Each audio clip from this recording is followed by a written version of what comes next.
little while ago, I picked... hang on. Welcome to Woodturning with Dick, by the way. So I'm quite engrossed with this piece of wood at the moment. It's a bit of Opepe. Opepe? Yeah, I think that's right. Opepe, as per the listing at the top there.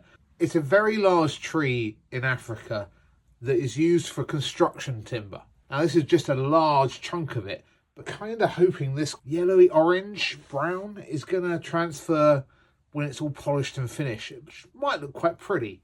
However, there are some hairline cracks in it. There's a little bit of worm, historical worm I might add. I have treated it. And it's got a bit missing over this side. So with all that in mind, I didn't pick up the piece of wood and go, I know what I'll make with that. And to be fair, most people will probably pick it up and go, yep, big old vase. Got something else in mind. To give you a brief glimpse into what I'm planning, what the idea that I've got that has been kicking around my head for a little while, that's the footprint of one part of it. That's the footprint of the other part of it. And at the end, it may well involve this handful of pieces of the Ziricote that I've got left.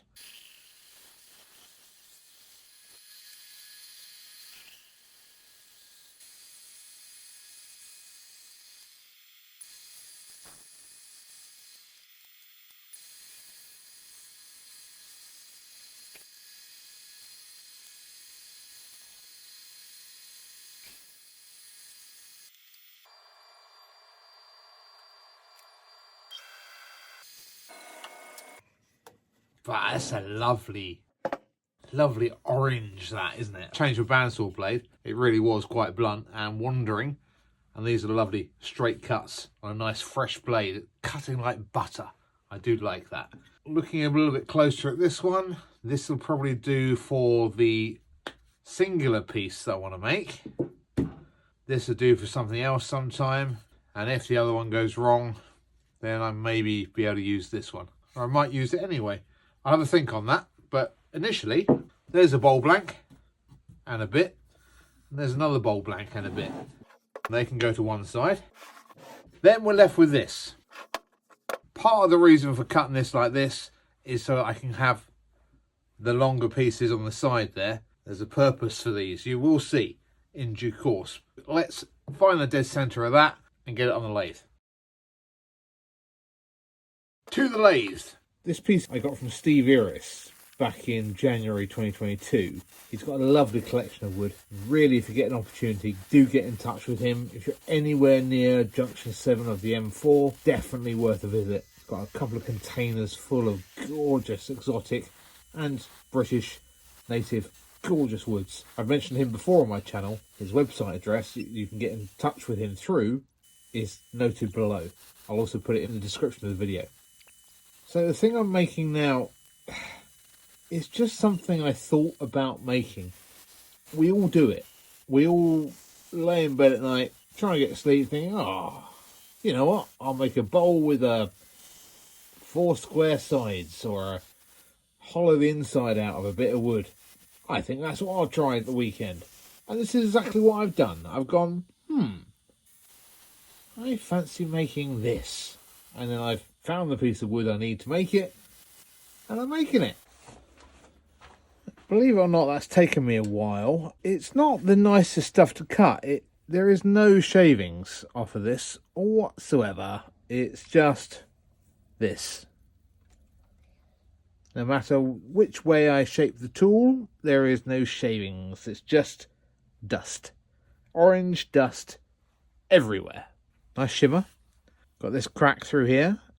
Tiny little wormhole there to take out still. And that will come out as I shape.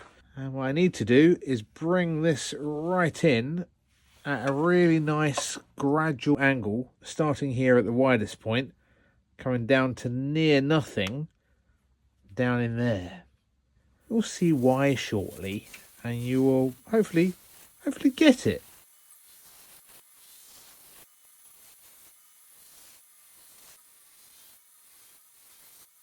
Now I do need to do something with that wormhole there, which is going quite a way in.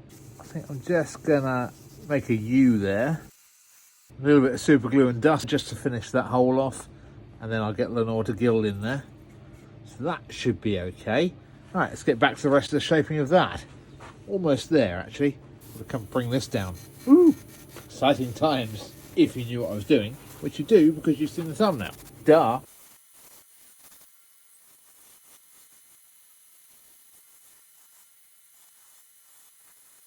At the moment, it's looking a little bit like a very large wine glass, isn't it? It's not a wine glass, I promise. I'm going to do a little bit of sanding on the bottom, a little bit of sealing. I might run some sandpaper over this, and I haven't quite got the shape here right. You can see I've sanded up to 80 grit just to get that nice curve there, looking rather smooth. Lots of sanding lines still, obviously. These cracks have filled very well with the super glue, so that's good, though they are very dark, even though I put the same coloured dust in.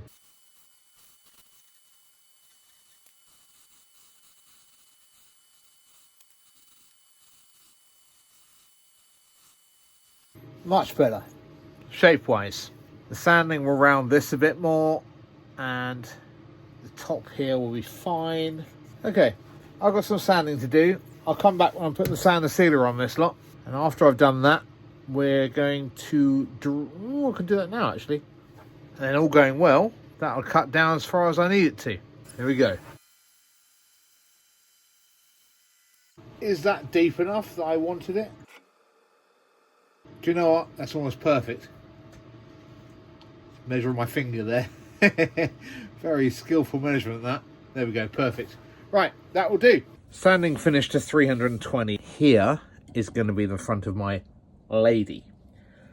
And I don't know if you can see it yet or not, but this is a very overemphasized dress gown, ball gown, day gown, I don't know what you call it. Back in the period that I've been inspired by were these great big dresses. Absolutely ridiculous, with very tight corsets that made the waist very, very thin. A little bosom up to the shoulders at the top. That is what I'm trying to create. It is going to go on from that. I'm also going to do a representative of the male, and that'll come in a moment.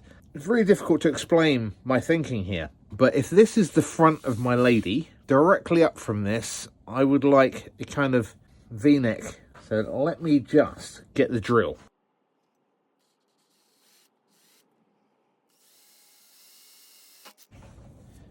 Now that kind of works. I want to cut down with a suitable blade. I don't have any small saws, so I'm going to have to somehow cope with this. Just freehand, aim for the edge of the circle on each side. Or shall I? No, I'll aim for the top. A slight V. There we go.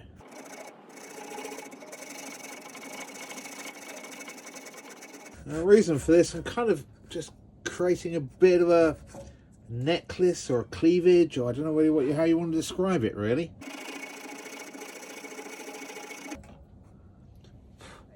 After some careful sandpapering, that's looking a bit more like I wanted it to. See here, I am quickly turning down a bit of beech into this, which is going to be the head. Bear with me, all right? Now, I've measured this hole very carefully. It's 19 millimeters. And that is also 19 millimeters. I'm going to push that all the way in. Actually, I'm going to glue it in. Should I glue it in?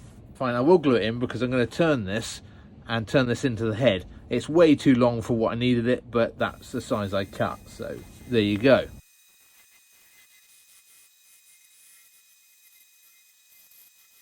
Going to be very, very simplistic with no features. Back in a moment after a bit of sandpaper. That's worked out quite nicely so far. I'm liking that kind of cleavage going on there. Nice small head, nice small waist. Am I getting there? Got some arms to do in a minute. But let's put some sander sealer on and see what happens. That's looking pretty good. I'm really quite liking it.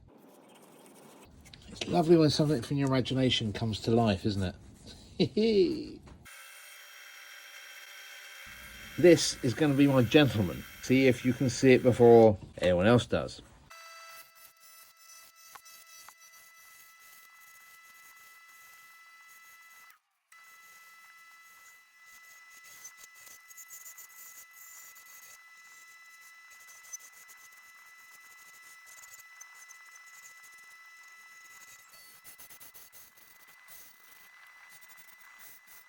That's the gentleman's legs, believe it or not, with slightly flared trouser.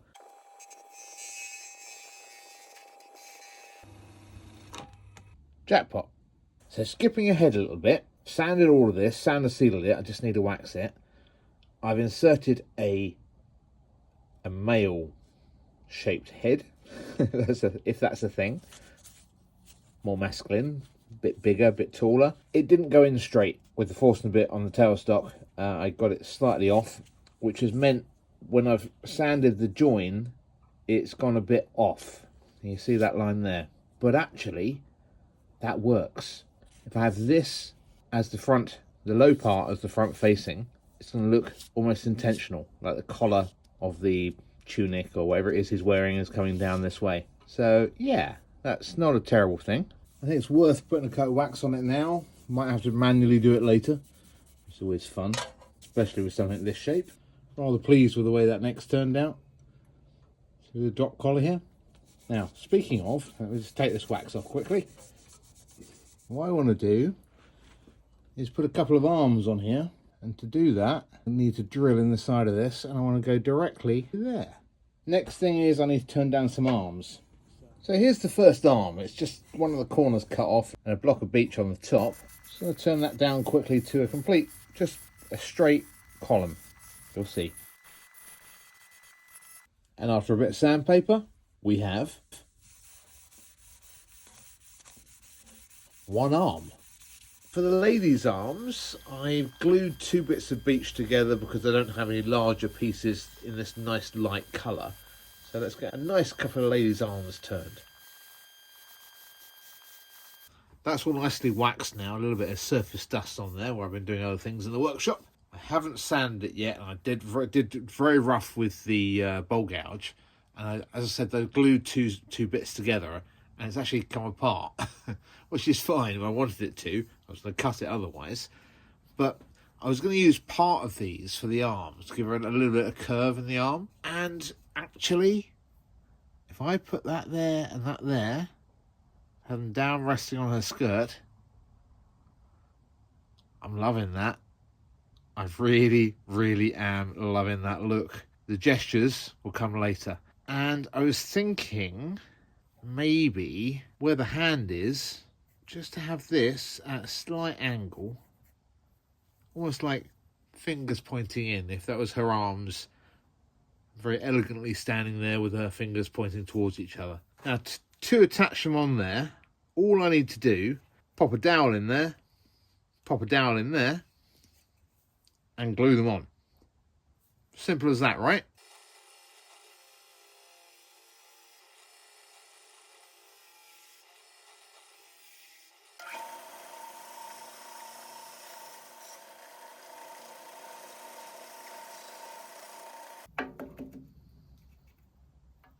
There are two, and they're going to do for the man. I've also just cut a couple of beech ones. They're not going to need to be that long. I'll trim them down as necessary. One in from that side and one in from that side. I think we're about good. So here goes nothing.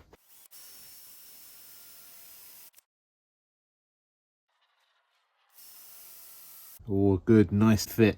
Looks like a scarecrow.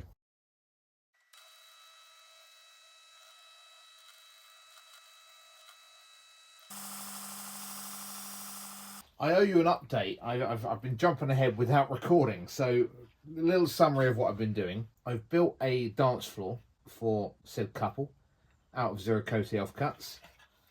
Got a few little gaps to fill. This is where it was laid on paper, where I glued everything together, stopped the glue getting on my desk. And that I need to run the oscillating sander over, but Lenore's currently borrowing it for, yeah. Anyway, Our Lady goes on here. There's the men's arms coming towards the lady. I've shaped with sandpaper very roughly around so this fits a little bit better, and the arm is slightly up. I'll explain that in a moment. Let me just pop that on, pop that in there. With that done, the grain facing the gentleman. The lady, when she's accepting his gesture to take her hand, is twisting her body slightly.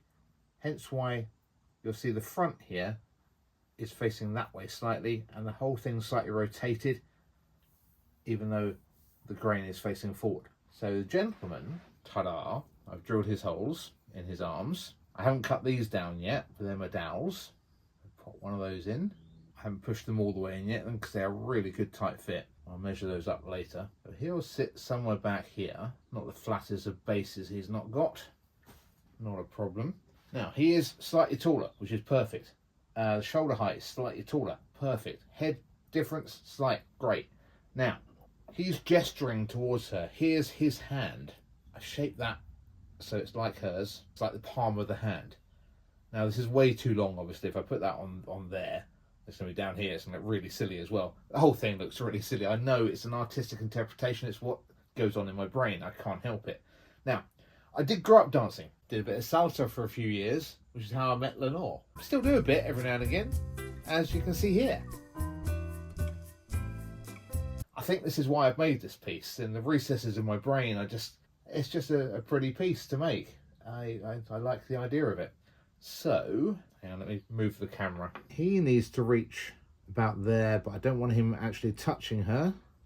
Palm ready to receive, so that's almost, pick that dowel out for the minute. It's almost completely flat hand, slightly to the right. Height-wise, there we go. So in between my fingers was going to be the point of there where I need to drill. A few more little bits to do, and then it's off to Lenore for gilding.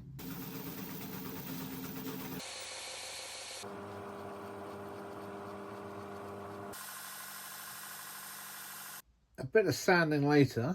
I've got the dowels all exposed and showing. I've got things squared off and rounded off. I've got some tidying up to do down here and some gluing to do. Yeah, okay, let's get those dowels out and get this off to Lenore for gilding. Just that little V in there and the bottom of the skirt. Back with you in just a second. Well, a bit of sanding later, and that's come up quite nicely, I think. You'll agree? That Ziricote is just something special. And I've got to say, Lenore's gilding is outstanding on this, as it always is, but this is just lovely. Now, I've sanded the hands, I've sanded the arms, I haven't waxed them yet. The head's all waxed and done, the gilded down the bottom there. That's going fine. I need to glue these in. I need to drill the base. So the rest of it is just a case of gluing, a little bit of sanding here and there. I guess the next thing you'll see will be it rotating when it's finished. Well, I hope you enjoyed it, and I hope to see you again soon.